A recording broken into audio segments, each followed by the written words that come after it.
안녕하세요, 트래블티브. 오늘은 코스트코에서 안 사면 후회하는 아이템 탑 10에 대해 알아보겠습니다.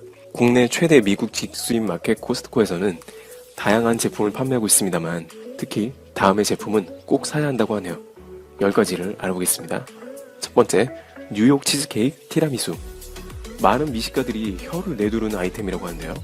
왜냐하면 이 치즈케이크에는 진짜 많은 치즈가 들어가 있기 때문입니다. 일반 업장에서는 이렇게 만든다면 절대 수지를 맞출 수가 없습니다. 코스트코와 제휴가 된 크래프트사라든지 미국의 최대 치즈 공급 업체를 통해 받는 치즈들과 코스트코 특유의 재료 비율을 속이지 않고 만드는 레시피 등이 합쳐져 최고의 치즈케이크를 만들어낸다고 하네요. 그렇지만 건강을 생각해서 가끔씩만 드세요. 두 번째, 아이들 장난감. 특히 한국에서는 장난감이 꽤 비싼 편인데요. 코스트코에서는 커다란 장난감도 3만원 이하인 게 많습니다. 체감상 국내에서는 분명 5만원 이상 가는 제품인데 역시 엄청난 미국의 장난감 시장 덕분에 엄마 아빠들은 아이들 장난감 비용을 줄일 수 있다고 합니다. 자주 들러주면 가성비 뛰어난 제품이 많다고 하니 잊지 마시고요. 세 번째, 크루아상. 코스트코의 크루아상은 프랑스산 버터가 듬뿍 담겨 있습니다. 그런데 말도 안 되는 것은 가격. 크기도 크거니와 20개 정도가 들어있습니다. 많은 베이커리 운영자들은 사기라면서 이렇게 판매하려면 일반 빵집에서는 개당 2,000원은 받아야 한다며 4만원어치 크루아상을 7,980원에 판매하는 코스트코에 두 손 두 발 다 들었다고 합니다. 네 번째, 새우 펜네와 랍스터 펜네. 코스트코 반조리식품의 터줏대감이죠.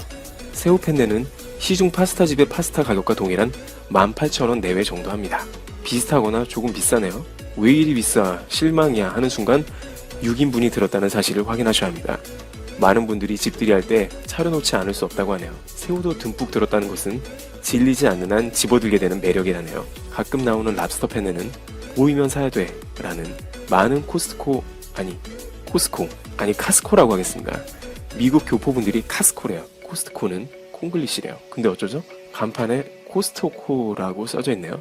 다섯 번째, 버버리 몽클레어. 버버리 패딩은 백화점의 반가격이라는 게 문제를 일으켰고 몽클레어는 비행기를 타고 가야만 싸게 살 수 있는 아이템으로 알려졌습니다. 많은 브랜드 매니아들은 SNS 및 인증샷을 통해 본인이 버버리를 입었다, 지인들에게 은근히 버버리의 노바체크를 보이게 찍어서 자랑함과 동시에 카스코의 매출을 높여주는 무료 광고 봉사자로 화목했다고 합니다. 여섯 번째, 가든 캠핑 제품. 국내에서는 아파트가 많다 보니 가든 제품의 인기가 없지만 전원주택이나 기타 많은 곳에서는 카스코의 가든 제품이 큰 인정을 받는 제품이라고 합니다. 캠핑 제품은 미국 냄새 풀풀 나는 차콜이라든지 가성비 좋은 제품이 잘 구비되어 있습니다. 따라갈 수 없는 클래스를 느껴보시고요. 일곱 번째, 보청기. 코스트코 구석에 조용히 자리한 보청기 코너. 많은 사람들은 코스트코 보청기를 이용하는 이유가 있다네요. 보청기는 사용 후 적응이 안 되면 환불하고 싶은데 보통 몇백만 원씩 합니다. 일반 대리점에서나 어디에서도 잘 환불이 안 되는데 역시 코스트코는 환불을 잘해주는 강점이 있으니 편안한 마음에 이용한다고 합니다. 당연히 악용하면 안 되겠죠? 여덟 번째, JBL 제품. JBL 스피커나 블루투스 헤드폰은 코스트코에서 가끔 미친 가격으로 팔고 있다는 SNS가 돌기도 합니다. 물론 꼭 이럴 때 직구가 싸다는 분 계십니다만 당장 마트에 돌아다니며 그 가격에 살 수 있는 가치와 비교하시는 건 좀... 아홉 번째, 체크 스테이크. 육류는 빼놓을 수 없는데요. 지금은 여기저기 마트에서 미국산, 호주산 많이 수입을 해서 밸런스를 맞추려 합니다만 카스코 퀄리티를 따라갈 수 있는 곳은 거의 없습니다. 체크살을 깍둑 썰기로 적당히 잘라서 그릴에 직화한 다음 그냥 시중 판매하는 허브솔트에 시즈닝만 해도 캠핑의 클래스는 한 단계 업그레이드 된답니다. 대망의 열 번째, 곤드레밥 새우볶음밥. 바쁜 현대인들은 퀄리티는 좋으면서도 전자레인지에 조리할 수 있는 밥다운 밥을 찾고 있습니다. 카스코의 냉동 볶음밥은 양도 많고 특히 곤드레밥, 새우볶음밥의 쌍두마차는 다른 냉동밥의 매출을 떨어뜨리고 있을 정도라네요. 곤드레밥은 너무 판매가 잘 되자 4개들이 7,990원에서 5개들이 9,990원으로 패키지가 바뀌며 스쿨 정합니다. 여러분, 우리 대한민국의 조선업은 전 세계가 알아준다는 사실 잘 알고 계시죠? 최근에는 LNG선을 거의 독점하다시피 수주하면서 중국과 일본이 배합할 정도로 그 격차를 더욱 벌리고 있었는데요. 특히나 올해 마무리를 앞두고 한국 조선업계는 잇따라 원유, LPG 운반선 수주에 성공하면서 압도적인 기술력을 인정받고 있습니다. 조선업계가 본격적인 연말 준비를 시작하는 가운데 대우조선해양, 삼성중공업 등이 수주 잭팟을 터뜨리기 시작했는데요. 미국 셰일오일 생산량 증가 등으로 LPG 해상 물동량은 꾸준히 늘어 내년 1.08억 톤을 기록할 전망이라고 합니다. 이는 2010년 0.54억 톤의 2배에 달하는 수준이죠. 물동량이 늘어난 만큼 더 많은 선박이 필요하겠죠? 이런 이유 때문에 한국 조선업계는 대량 발주로 한동안 바빠질 전망입니다. 그렇다면 왜 한국의 조선 기술이 일본과 중국을 제치고 전 세계에서 인정받는지 그 이유를 저 쩡어와 함께 알아보시죠.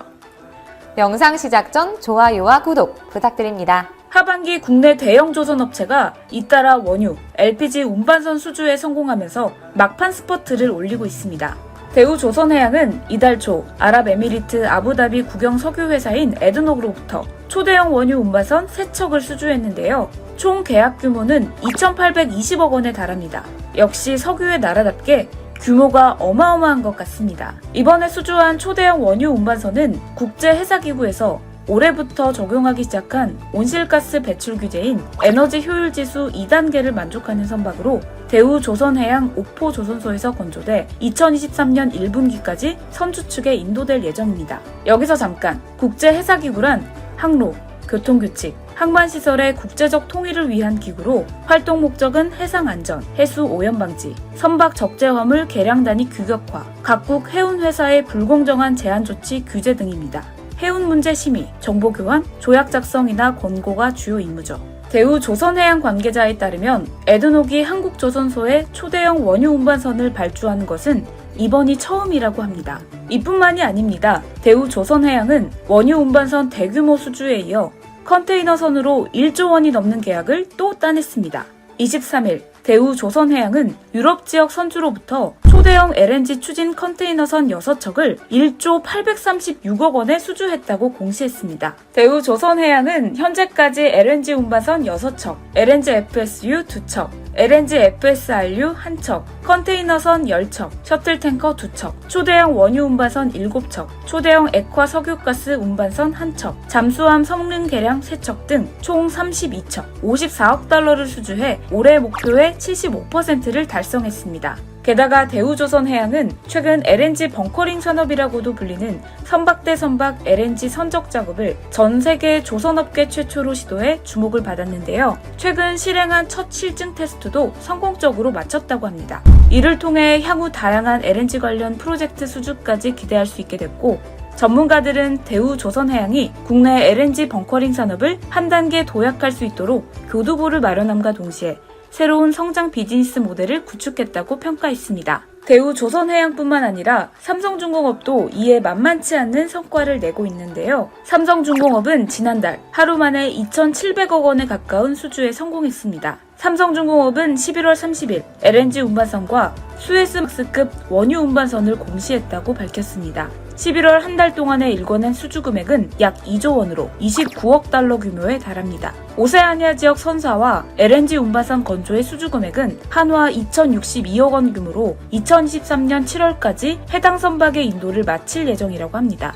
이번 수주로 삼성중공업은 LNG 운반선 수주 잔량이 31척으로 증가해 전 세계 조선사 중 가장 많은 LNG 물량을 확보하게 됐습니다. 이렇게 보니까 확실히 삼성은 어느 분야에서도 1등을 놓치지 않는 것 같네요. 같은 날 삼성중공업은 수주 금액 600억 원에 달하는 수에스막스급 원유 운반선 한 척도 수주했다고 공시했습니다. 이로써 올해 발주된 전 세계 수에스막스급 원유 운반선 총 28척 중 절반에 가까운 13척을 삼성중공업이 차지하게 됐습니다. 이렇게 한국 조선업계는 연말에 맹활약을 보이며 내년 전망까지도 밝게 만들고 있는 상황인데요. 특히 수에스막스급 중대형 탱커 선박의 경우 2021년도 조선업계를 빛낼 또 하나의 전략 선종 중 하나로 꼽히고 있습니다. 업계에서는 삼성중공업이 14척의 LNG 추진 아프라막스급 탱커선 수주 실적을 확보해 이 분야에서 가장 앞선 움직임을 보여주고 있다고 분석하고 있습니다. 최근 리비아 내전이 종식되면서 원유 생산량이 일 10만 배럴 수준에서 한 달 만에 일 100만 배럴 수준으로 급격히 회복됐다는 점에서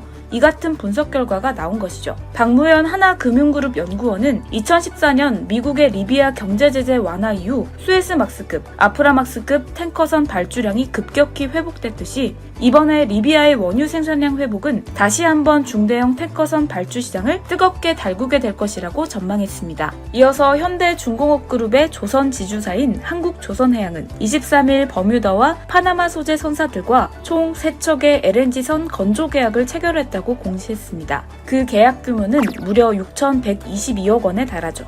게다가 한국조선해양은 지난 21일부터 사흘간 9척의 LNG선을 수주해 총 1조 8,237억 원에 달하는 계약을 체결했는데요. 지난 21일 컨테이너선과 액화 석유가스 운반선, 석유화학제품 운반선 7척을 5,820억 원에 수주한 것까지 더하면 사흘간 총 2조 4천억 원을 수주한 셈이죠. 한국조선해양은 이날 계약으로 올해 총 116척, 100억 달러를 수주하며 연간 목표액 110억 달러의 91%를 달성했습니다. 달성률로만 치면 대한민국 조선업계 빅3 중 최고치입니다. 한국조선해양은 특히 이번 달에만 총 28척, 36억 달러를 계약해 막판 뒷심을 보였죠. 특히 LPG 선박에는 LPG 이중연료 추진 엔진을 탑재할 수 있는 옵션이 있어 배기가스 저감 장치인 스크러버 없이도 강화된 IMO의 황산화물 배출 규제에 대응할 수 있도록 설계돼 다른 경쟁자들보다 기술적 우위에 있다고 합니다.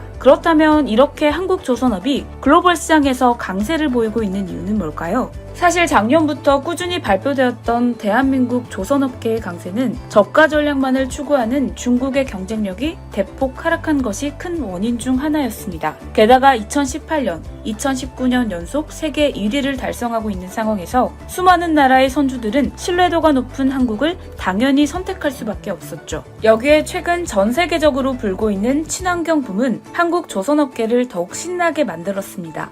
시일가스의 채굴 증가와 환경오염 문제로 인한 전 세계적인 LNG 수요 증가, 특히 중국이 세계 제2의 LNG 소비국이 되면서 LNG선이 엄청나게 많이 필요하게 되었는데 마침 한국이 LNG선을 만들 수 있는 기술력과 신뢰성, LNG선 건조를 위한 핵심 기술까지 보유한 상황이라 전 세계적으로 LNG선의 주문이 한국으로 몰리면서 한국조선은 2018년도를 기점으로 점차 불황에서 벗어나고 있었던 겁니다. 전문가들은 현재 2020년까지 400척 이상의 LNG선이 발주될 것으로 추정하고 있는데요. 특히 2020년부터 IMO의 전 세계 선박 배기가스 규제가 시행되면서 노후된 선박을 폐기하고 친환경적인 새로운 선박을 발주해야 할 필요성이 커졌는데 기술적인 신뢰도가 있는 한국이 큰 이득을 볼 것이라고 얘기하고 있죠. 사실 한국이 조선 강국이 된 이유를 한두 가지로 꼽기가 어렵습니다. 한 척의 대형 선박을 건조하기 위해선 설계에서부터 건조까지 수많은 공정이 필요하고 한국은 이에 맞는 인프라가 구축돼 있음은 물론 기술자 한 명 한 명의 뛰어난 능력도 갖추고 있죠. 그리고 현장에서 무더위와 한파를 가릴 거 없이 땀 흘리는 노동자들 덕분에 납기를 정확히 지킬 수 있었던 것도 한국 조선업이 성장한 원동력이었습니다. 한때 저가 전략으로 인해 중국으로 눈 돌렸던 외국 대형 선사들이 다시 한국으로 돌아오는 이유도 간단합니다. 아무리 중국 정부가 자금 지원을 해도